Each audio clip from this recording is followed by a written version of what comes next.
सदियों पुरानी बात है। किसी मुल्क पर एक बादशाह हुकूमत करता था। बादशाह बहुत रहमदिल और नेक था, ना किसी पर जुल्म करता और ना जुल्म होने देता। लेकिन फिर भी उसकी सल्तनत में अमन अमान था। लोग ईमानदार थे, खुशहाली थी। लोग इतने खुदा तरस बादशाह की जानो माल को दुआएं दिया करते थे। बादशाह की रहम दिली का ये हाल था कि इंसान तो इंसान, वो जानवरों पर भी जुल्म नहीं होने देता था। एक दफा की बात है कि बरसात का सुहाना मौसम था। बादशाह अपने वजीरों और मशीरों के साथ सैर पर निकला। जंगल के करीब ही डेरे डाले गए। बादशाह का खेमा नस्ब किया गया। मुख्तलिफ तरह के खेल तमाशे और तफरीहात होने लगी। जंगल में मंगल रचा हुआ था और हर तरह के पकवान बन रहे थे। खाने का वक्त हुआ तो बादशाह ने देखा कि सामने एक बहुत बड़े पत्थर पर एक बड़ा सा बंदर बैठा ये सब कुछ देख रहा था। उसने बंदरों वाली कोई हरकत नहीं की, ना खाने की कोई चीज लेकर भागा और ना किसी को परेशान किया। बादशाह ने नौकरों को हुक्म दिया कि कुछ खाना और कुछ फल इस बंदर के आगे भी डाल दो। नौकरों ने कुछ खाना और फल उस बंदर के आगे पत्थर पर रख दिया। बंदर पत्थर से नीचे उतरा और उसने एक ठेकरी से पत्थर पर कुछ लिखने लगा और फिर वो ठेकरी बादशाह को दे दी। बादशाह ये सब मंजर देख रहा था। ठेकरी पर लिखा हुआ था कि मैं ऐसे खाना नहीं खाऊंगा। जिस तरह दस्तरखान बादशाह के लिए लगाया गया है, मेरे लिए भी इस तरह दस्तरखान लगाया जाए, और जैसे बर्तनों में बादशाह के सामने खाना पेश किया जा रहा है, वैसा ही खाना मेरे लिए भी पेश किया जाए, तभी मैं खाना खाऊंगा। बादशाह को बहुत हैरत हुई कि एक बंदर ना सिर्फ पढ़ लिख सकता है, बल्कि उसकी इतनी ऊंची सोच भी है। बादशाह को भी दिलचस्पी पैदा हो गई। उसने नौकरों को हुक्म दिया कि इस बंदर के लिए भी हमारे जैसा दस्तरखान लगाओ और इसे भी वही खाना पेश करो जो हमें पेश किया गया है। बादशाह के हुक्म की तामील हुई। जब दस्तरखान लग गया तो बंदर पत्थर से उतरकर नीचे आया। नौकरों ने उसके हाथ धुलवाए, फिर बड़ी तमीज के साथ उसने खाना खाया। खाने के बाद उसने फिर हाथ धोए और फिर दोबारा जाकर पत्थर पर बैठ गया। बादशाह बड़ी हैरानी के साथ ये सब मंजर देखता रहा। थोड़ी देर बाद आसमान पर काले बादल छा गए। नौकरों ने जल्दी जल्दी सामान समेटा। बादशाह ने नौकरों से कहा कि एक टाट का टुकड़ा इस बंदर के लिए भी रख दो, कहीं ये पानी में भीग न जाए, किसी का पालतू बंदर लगता है। नौकर टाट लेकर बंदर के पास पहुंचे तो उसने झट ठिकरी पर कुछ लिखकर नौकरों को दिया। नौकर बादशाह के पास ले गया। उस पर लिखा था कि जैसा खैमा बादशाह के लिए लगाया गया है, वैसा ही खैमा मेरे लिए भी लगाओ, तब मैं आऊंगा। बादशाह भी ये सब कुछ देखकर इसमें दिलचस्पी ले रहा था। बादशाह के हुक्म पर फौरन बादशाह के खैमे जैसा ही एक खैमा तैयार किया गया और पलंग बिछाया गया। इतने में बारिश शुरू हो गई। बंदर अदब के साथ उठकर आया और बिस्तर पर लेट गया। गर्ज के जितने दिन भी बादशाह वहां पर ठहरा रहा, बंदर भी उसी तरह बादशाह की बराबरी की फरमाइश करता रहा। जिस दिन बादशाह अपने महल में रवाना होने वाला था, इसने नौकरों से कहा कि इस बंदर से पूछकर आओ, क्या हमारे साथ चलेगा। बंदर ने फिर ठेकरी पर लिखा, जैसा हाथी बादशाह की सवारी के लिए तैयार है, अगर वैसा ही हाथी तैयार करवाओ, तब मैं जाने के लिए तैयार हूँ। बादशाह ने दिल ही दिल में सोचा कि इस बंदर को साथ रखना चाहिए। ऐसा समझदार और पढ़ा लिखा बंदर तो कहीं नहीं मिलेगा। बादशाह ने हुक्म दिया कि एक सवारी हमारे हाथी की तरह ही तैयार करो और इस बंदर को हमारे साथ महल में ले चलो। बंदर इस शान से शहर में दाखिल हुआ कि उसका हाथी बादशाह के हाथी के साथ चल रहा था। लोग बड़ी हैरत के साथ ये तमाशा देख रहे थे। महल में पहुंचकर बादशाह ने नौकरों से कहा कि महल के बाहर जो नौकरों के मकान हैं, उनमें से एक में बंदर को छोड़ दिया जाए। अब बंदर को कागज कलम दे दिया गया। बंदर ने लिखा कि मैं ऐसे नहीं रहूंगा। जैसा महल बादशाह के लिए है, एक वैसा ही महल मेरे लिए भी तैयार करवाया जाए, तभी मैं यहाँ पर रहूंगा। बादशाह का एक और महल भी था जिसमें बादशाह गर्मियों के दिनों में रहा करता था। बादशाह ने वो महल बंदर के लिए तैयार करवा दिया और बंदर उसमें रहने लगा। नौकरों को बहुत बुरा लगता कि एक बंदर की खिदमत बादशाह की तरह करनी पड़ रही है, लेकिन ये बादशाह का हुक्म था। और तो और मलका को भी इस बंदर से चिढ़ हो गई थी। वो बराबर बादशाह से कहती रही कि इस बंदर को वापस जंगल में छुड़वा दें, ये कोई बदरूह लगती है। लेकिन बादशाह इस बात पर राजी नहीं था। उधर बंदर ने दरबार में आकर बैठना भी शुरू कर दिया और सारे मुकदमे बड़े ध्यान से सुनता। अगर बादशाह कोई गलत फैसला लिखने वाला होता तो झट बादशाह के हाथ से वो कागज लेकर फाड़ देता और सही फैसला लिखकर बादशाह के हाथ में थमा देता। शुरू में तो बादशाह को बड़ा गुस्सा आया, लेकिन फिर बादशाह ने महसूस किया कि बंदर की इस समझदारी की वजह से वो कई गलतियों से बच गया है और बेगुनाह सजा से महफूज रहे। और भी ऐसे कई फैसले सही करने में बादशाह को मदद मिली जो बादशाह और सल्तनत के लिए फायदेमंद थे। धीरे धीरे बादशाह अपने सारे फैसले हल करने से पहले बंदर को दिखाने लगा। दरबारी भी उस अक्लमंद और पढ़े लिखे बंदर के आदी हो चुके थे, लेकिन मलका की दुश्मनी बंदर से कम नहीं हुई। वो बराबर बादशाह से कहती रहती, इस बंदर को उठवाकर कहीं पर फिकवा दें, जंगल में वापस छिड़वा दें। देखना एक दिन ये आपकी सारी सल्तनत पर कब्जा कर लेगा। हमारा कोई बेटा नहीं है जो सल्तनत को संभाल ले, ये आपको खत्म करके खुद तख्त पर बैठ जाएगा। बादशाह मलका को समझाता कि मलका, अब ये मुमकिन नहीं है। तुम देख रही हो कि ये कोई मामूली बंदर नहीं है जो मैं इसे जंगल में छोड़ दूं। अब तक वो हमारे लिए फायदेमंद ही साबित हुआ है और उसकी वजह से हमारी सल्तनत में बेहतरी आई है। हमें अल्लाह पर भरोसा रखना चाहिए। लेकिन बेगम को चैन नहीं आया। उसने बंदर को मरवाने के लिए साजिश की। बंदर को जो खाना भिजवाया जा रहा था उसने उसमें जहर मिलवा दिया। लेकिन उस दिन बंदर ने खाना नहीं खाया और एक पर्चे पर लिखकर बादशाह को दे दिया कि मुझे मरवाने की कीमत आपको और आपके खानदान को बहुत महंगी पड़ेगी। बादशाह को जब इस साजिश का पता चला तो बादशाह को बहुत गुस्सा आया और बेगम को भी धमकाया कि आइंदा कोई ऐसी हिमाकत मत करना। बेगम दिल ही दिल में जल भुनकर रह गई। बादशाह की एक ही बेटी थी, बहुत ही खूबसूरत, और बादशाह उसे अपनी दिलो जान से भी ज्यादा चाहता था। बंदर के चर्चे उसने भी सुने थे और उसके दिल में भी बंदर को देखने का चाह पैदा हो गया। एक दिन बंदर दरबार से निकलकर अपने महल में जा रहा था। शहजादी अपनी सहेलियों के साथ खड़ी होकर बंदर को देख रही थी। बंदर ने जब शहजादी को देखा तो रुक गया और उसे घूर कर देखने लगा। शहजादी डर के मारे महल में भाग गई। उस दिन से यह होने लगा कि शहजादी जब भी बन सवर कर आईना देखती तो उसे पीछे बंदर नजर आ जाता। बंदर न जाने शहजादी के कमरे में कैसे आ जाता था। शहजादी को डर के मारे बुखार हो गया। फिर कई दिन बंदर नहीं आया। जब शहजादी ठीक हो गई तो बंदर फिर आने लगा। वो पर्ची पर लिखकर शहजादी को कहता था कि मुझसे शादी करोगी। शहजादी जानती थी कि ये पढ़ा लिखा और समझदार बंदर उसे कोई नुकसान नहीं पहुंचाएगा, लेकिन उसका डरना भी कुदरती था। धीरे धीरे शहजादी का डर भी खत्म हो गया और उसे भी बंदर से हमदर्दी होने लगी। शहजादी दिल ही दिल में सोचती, बेचारा कितना पढ़ा लिखा और समझदार है, इसने कई खतरों से मेरे बाप को भी बचाया है। अब अल्लाह ने उसे बंदर की सूरत दी है तो इसमें उसका क्या कसूर है। अब शहजादी बंदर से डरती नहीं थी। बंदर थोड़ी देर शहजादी के कमरे में रुकता, थोड़ी देर उसे देखता और फिर वहां से चला जाता। होते होते ये बात मलका तक जा पहुंची। उसने तो पूरा महल सर पर उठा दिया, खूब बंदर को गालियां दी और बादशाह के सामने जाकर रोना धोना शुरू कर दिया और कहने लगी, अब तो हद हो गई है। आपका वो चहीता बंदर आपकी बेटी के पीछे हाथ धोकर पड़ गया है। मैं तो तंग आ गई हूँ इस बंदर से। या तो आप इस बंदर को निकालिए वरना मैं जहर खा लूंगी। बादशाह ने शहजादी को बुलाकर पूछा, क्या वो बंदर तुम्हें तंग करता है? शहजादी ने सारी बात सच सच अपने बाप को बता दी और कहा, अब्बा जान, पहले तो वाकई मुझे उस बंदर से डर लगता था, लेकिन अब नहीं लगता। मुझे तो उससे हमदर्दी होती है। पता नहीं वो कौन है और उस पर क्या मुसीबत पड़ी है। बादशाह को इस बात का तो इत्मीनान हुआ कि शहजादी की जान को कोई खतरा नहीं है, लेकिन फिर भी बादशाह को यह बात अच्छी नहीं लगी कि बंदर इस तरह उसके कमरे में आ जाए। बादशाह ने बंदर से बात करने का फैसला कर लिया। अगले दिन बादशाह बंदर के महल में गया। बंदर बाग में चहलकदमी कर रहा था। बादशाह ने उससे कहा कि देखो, मैं नहीं जानता कि तुम कौन हो और क्या हो, लेकिन मैंने तुम्हारी आज तक हर बात मानी है और तुम्हें बराबर का दर्जा दिया है, जो शायद कोई दूसरा बादशाह अपने महल में इस तरह की हरकत नहीं करता। लेकिन अब तुमने मेरी बेटी को परेशान करना शुरू कर दिया है। ये मुझे गवारा नहीं है। इससे पहले कि मैं कोई सख्त कदम उठाऊं, तुम बाज आ जाओ। बंदर झट महल में गया और एक कागज कलम उठाकर लाया और लिखने लगा और फिर लिखकर बादशाह को दिया।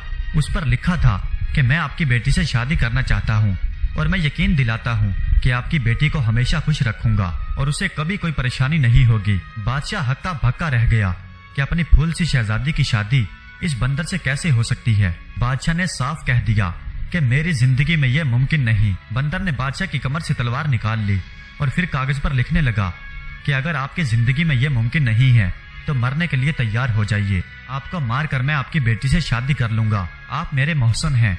आपने मुझ पर एहसान किया और इस महल में रखा, इसलिए मैं अपने हाथ आपके खून से नहीं रंगना चाहता। बादशाह के सामने अपनी मौत नजर आई तो बादशाह ने कहा कि मैं सोचकर बताऊंगा। बंदर बोला, जो कुछ भी हो, लेकिन जवाब हाँ में होना चाहिए।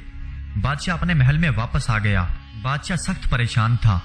एक तरफ उसकी बेटी थी और एक तरफ उसकी जिंदगी। क्या करता और क्या ना करता। सारी रात टहलते गुजारी और बेगम को कुछ नहीं बताया। जानता था कि वो पूरा महल सर पर उठा लेगी, कहेगी कि तुम उस बंदर को महल में क्यों लाए। सुबह हुई तो वो फैसला कर चुका था कि वो अपनी बेटी की शादी बंदर से नहीं करेगा। अपनी बेटी को बंदर से ब्याहने की बजाय वो अपनी जान दे देगा। कुछ वसीयतें और कुछ नसीहतें करने के लिए वो शहजादी के पास गया और समझाने लगा कि अगर कल को उसे कुछ हो जाए तो क्या करना है और सब कुछ कैसे संभालना है, कि कौन कौन वफादार लोग उसकी मदद कर सकते हैं। शहजादी ने आंखों में आंसू भरकर कहा कि अब्बा जान, आज आप कैसी बातें कर रहे हैं। اللہ آپ کا سایہ میرے سر پر ہمیشہ بنائے رکھے، آپ 100 برس جئیں گے اور حکومت کریں گے۔ بادشاہ نے اپنی بیٹی کو سمجھایا اور کہا کہ بیٹی، وہ بندر میرے پیچھے پڑ گیا ہے، کہتا ہے یا تو میں تیری شادی اس سے کر دوں ورنہ وہ مجھے مار ڈالے گا۔ میری زندگی میں تو یہ ممکن نہیں کہ میں تمہارا بیاہ اس بندر سے کر ڈالوں۔ تمہاری ماں تو اسے مارنے کے لیے کئی ترکیبیں کر چکی ہے، لیکن وہ آج بھی زندہ سلامت ہے۔ وہ بہت چالاک اور سمجھدار ہے، آج میں اسے صاف انکار کر ڈالوں گا، پھر شاید وہ مجھے مار ڈالے۔ تم اپنی ماں کے ساتھ تہہ خانے میں چھپ جانا اور اس وقت تک نہ نکلنا جب تک کہ وہ بندر یہاں سے چلا نہ جائے۔ شہزادی اپنے باپ سے بولی کہ ابا جان، آپ کی جان اتنی فالتو نہیں ہے، آپ اس ملک کے بادشاہ بھی ہیں، اس سلطنت کو کون سنبھالے گا؟ آپ جا کر اس بندر کو رشتے کے لیے ہاں کہہ دیجئے، تقدیر کی لکھی کو کوئی ٹال نہیں سکتا۔ اگر میری تقدیر میں وہ بندر ہی ہے تو آپ کے جان دینے کے بعد بھی وہی ہوگا۔ مجبور ہو کر بادشاہ مان گیا، حالانکہ اس کا دل رو رہا تھا، اور بادشاہ جا کر بندر کو پیغام دے آئے۔ بندر نے کہا کہ آپ شادی کی تیاری کیجئے۔ ملکہ کے کان میں جب یہ بات پہنچی تو اس نے آسمان سر پر اٹھا لیا، بہت روئی دھوئی، جان دینے کی دھمکیاں دی، بال نوچے، کپڑے پھاڑے، لیکن ہونی ہو کر رہی۔ نکاح والے دن بادشاہ نے ملکہ کو ایک کمرے میں بند کروا دیا۔ شہزادی کا نکاح ہوا اور شہزادی بندر کے ساتھ اس کے محل میں چلی گئی، اور پھر ملکہ کو باہر نکالا گیا، بہت روئی دھوئی۔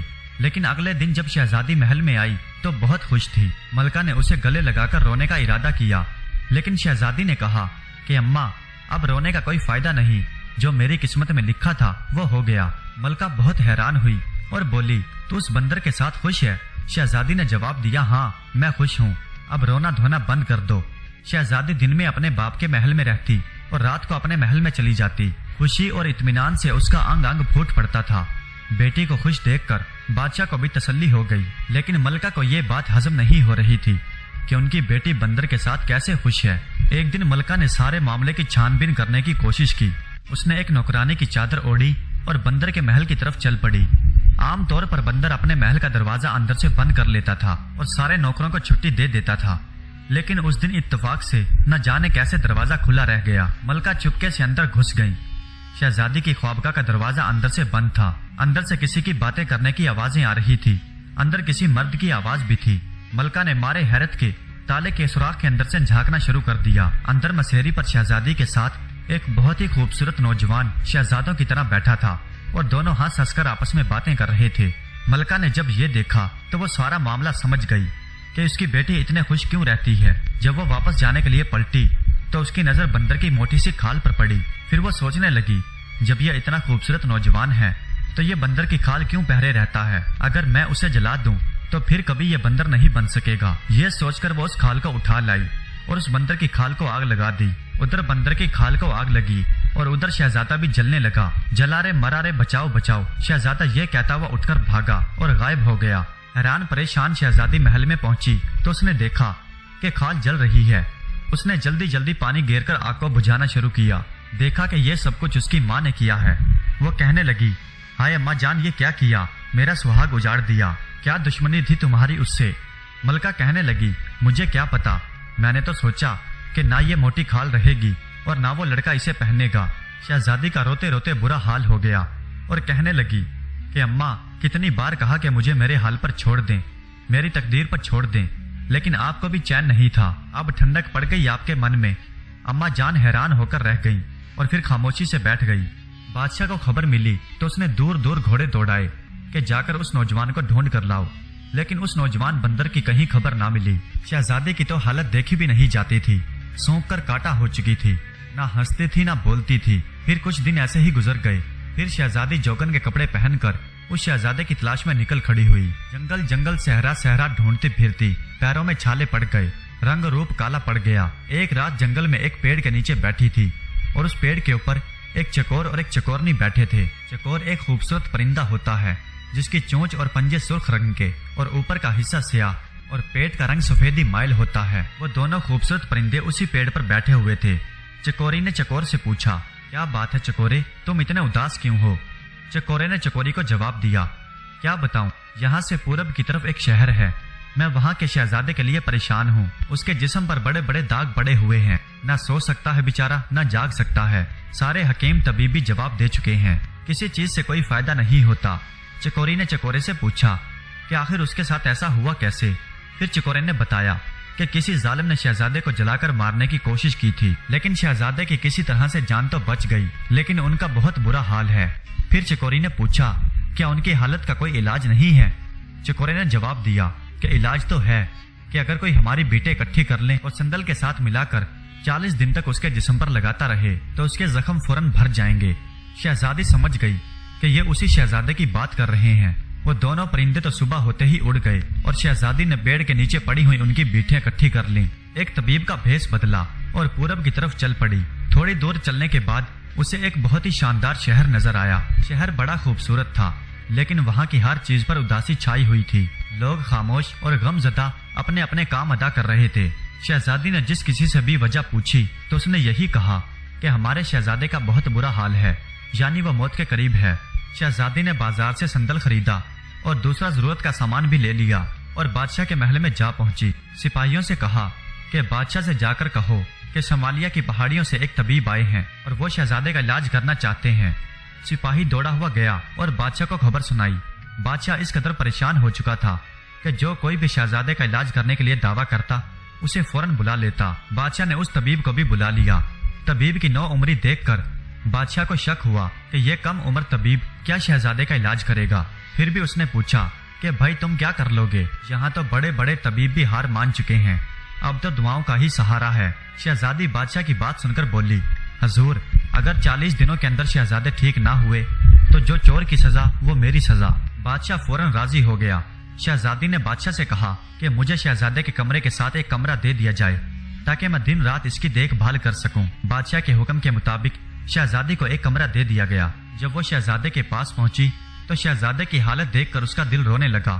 اس نے بڑی مشکل سے خود پر قابو کیا۔ اس نے فوراً اپنے کمرے میں جا کر چکورا چکوری کی بیٹ کے ساتھ سندل پیسا اور پھر اسے ملا کر اور پھر واپس آ کر بڑے احتیاط کے ساتھ شہزادے کے جسم سے زخم صاف کیے۔ شہزادہ درد سے تڑپ رہا تھا۔ شہزادی نے اللہ کا نام لے کر وہ لیپ اس کے زخموں پر لگا دی۔ شہزادے کے زخموں میں ٹھنڈک پڑ گئی۔ پھر نہ جانے کتنے دنوں کے بعد شہزادے کی سکون کی آنکھ لگ گئی۔ جب بادشاہ کو یہ خبر ملی تو بادشاہ نے صبر و شکر کا سجدہ کیا۔ پھر بادشاہ نے حکم دیا کہ طبیب کا اچھی طرح سے خیال رکھا جائے اور کسی قسم کی کوئی کوتاہی نہ برتی جائے۔ شہزادی نے بھی شہزادے کا دھیان رکھنے کے لیے دن رات ایک کر دیا۔ اپنے ہاتھ سے ہلکی اور طاقتور غذائیں پکا کر اسے کھلائیں، اس کے زخموں کو صاف کرتی اور صبح و شام اس کے زخموں پر لیپ لگاتی۔ ہفتہ بھر میں شہزادہ اس قابل ہو گیا کہ اپنے ارد گرد کی چیزوں پر دھیان دینے لگا۔